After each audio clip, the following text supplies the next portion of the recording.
You and Russell really were kind of the creators of the show, and it was your ideas that kind of ignited the flame. Can you tell us about how that came about? Yeah, I mean, Russell and I went for dinner. Very nice dinner, obviously, because this came out of it. And the idea was to find another show that was, as we all know, we came to a point where, for a while, we didn't think we'd be able to make the Sarah Jane Adventures. For basically 1 year, we expected to come back to do it.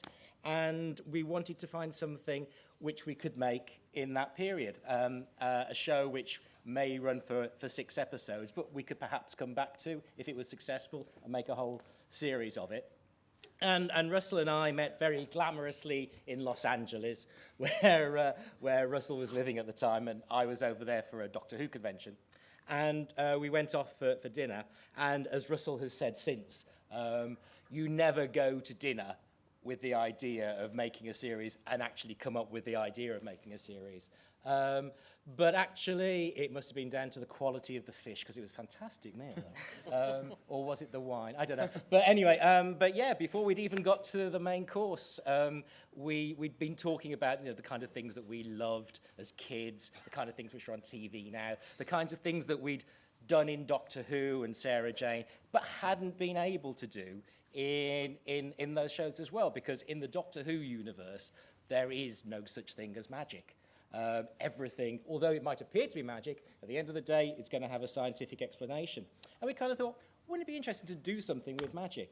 And then the idea came out of somewhere, well, what about colliding those two worlds, colliding magic and colliding science fiction and the supernatural, and kind of thought, wow, that's a good idea.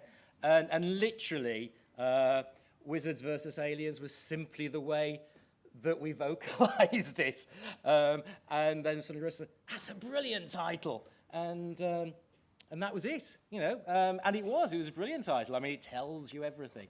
And yeah, that was the genesis of the idea. It was as simple as that. It's simple as putting wizards and aliens together. And from that, you kind of get not only that wonderful battle which we're going to have with magic and sci-fi and the aliens and things, but also throughout it, you have this conflict of science and magic, which is kind of encapsulated in the relationship between Tom and Benny. And obviously, I mean, all this time later now, we've just seen it on the big screen. I mean, you must be delighted by how it looks, aren't you? Oh, my goodness. Yeah. I've written a lot of stuff over the years, and a lot of stuff that I've been proud of. But I've never sat out there and cried before when I've watched something up there. And apart from anything else, I mean, everything's come together on this show. We have a wonderful cast. We have great other writers. I mean, a lot of us in the back of the camera, if you like, we've all worked together on Sarah Jane and Doctor Who, so we know each other, and we know this kind of thing. And Sam Watts' music as well in this is just fantastic. Yeah. Even that the titles at the beginning, they're so cool. Brian, you've worked with before, but you brought him in kind of very early on. I swore I'd never work with him again. Yeah, most people say that, I'm told. But nevertheless, nevertheless, you did bring him back into the fold again. Well, Brian was after his disgrace. Brian is a part of the family, and we do. It is very much a family down at BBC Wales. It really is, and Brian was always there, and we couldn't get rid of him. He's come out so well. Brian comes out this so well, doesn't he? Brian, let me tell you this. When I first worked for BBC Wales way back, Brian was my script editor then. Like the Publicum? No, I never did Publicum, no. But, I mean, it was Torchwood, I think, first. Wasn't it? Torchwood first. And Brian was my script editor then. And it's such a joy to now see him producing this. I mean, and he's a really good bloke. And he's a good producer as well. But, so, no, it's great. I think you heard. Oh, did I? Annette, you're no stranger to the Doctor Who family either, because you were, of course, one of the Slitheen. Yes, I was indeed. Margaret Blaine. And can you, evil intent. Can you tell me where the planet that Slitheen came from?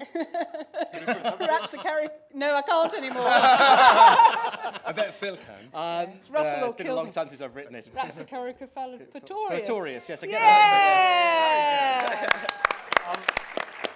And can you tell us how you got involved? I mean, who contacted you? They asked me. were you asked And I was to not direct, about to say no. and you're in the whole series. You're there Yes. throughout. Yeah, I am. And how is it? Obviously, I'm guessing you didn't go into a spacecraft, and I don't want to sort of spoil the illusion, but some of this was created using special effects. How is it kind of acting against the kind of the green screen or the special effects kind of stuff?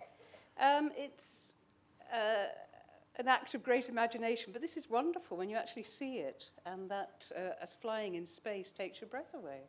And we just had to imagine it, and there it is. It's absolutely extraordinary. Were you familiar in terms of as either kind of viewers or fans of sort of Doctor Who, Sarah Jane, or was this completely new to you, this world?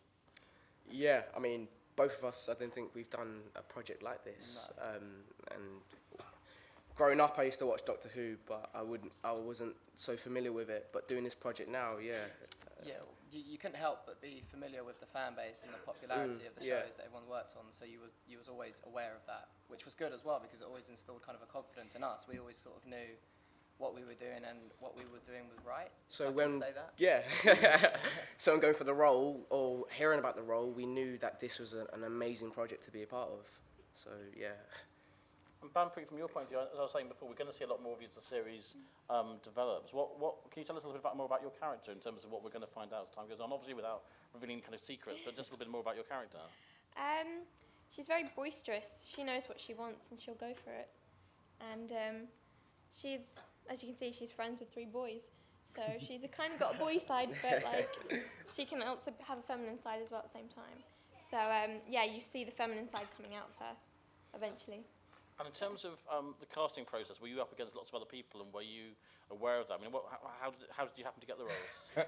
Do you look at yeah? You I wasn't aware of how many people I was up against till after I got the part, and the casting process for me, I did kind of like 2 auditions, and when I got the phone call of me getting the part, I actually thought it would be a phone call for another audition. I thought it would be just a callback. So when I actually got it, it was obviously the best news, and it was totally unexpected. And Brian and Phil, at what point did you kind of join the casting process? We were there You were there right yeah, from square one, from the were you? beginning. all the Yeah. way through, all the way through. Yeah. So, how long does it take to go through a process like that when you're kind of cast all those different roles and seeing all the different people? Took a while. I think we started it last October, looking for people. And when did you actually cast? About 5-6 months later. I guess It was it's a big draw. I think I mean- Andy saw every boy between the age of 16 and 21. I guess it's such a crucial role to get right, though, isn't it? I mean, you know, Absolutely. if one of our kind of the central kind of heroes isn't kind of up to scratch, then the whole show is going to kind of, I guess, fall. And one of the things I really like about this show and why we spent so long looking is there's all the kind of fun of wizards and aliens, but it was the stories you get to tell with such great characters as Tom and Benny and Katie and Ursula. You know, being a teenage wizard who just has quite an easy life and just uses magic to get by, to see all that responsibility being put onto him. And actually, Tom and Benny aren't friends at the beginning, but they're kind of forced together by the story.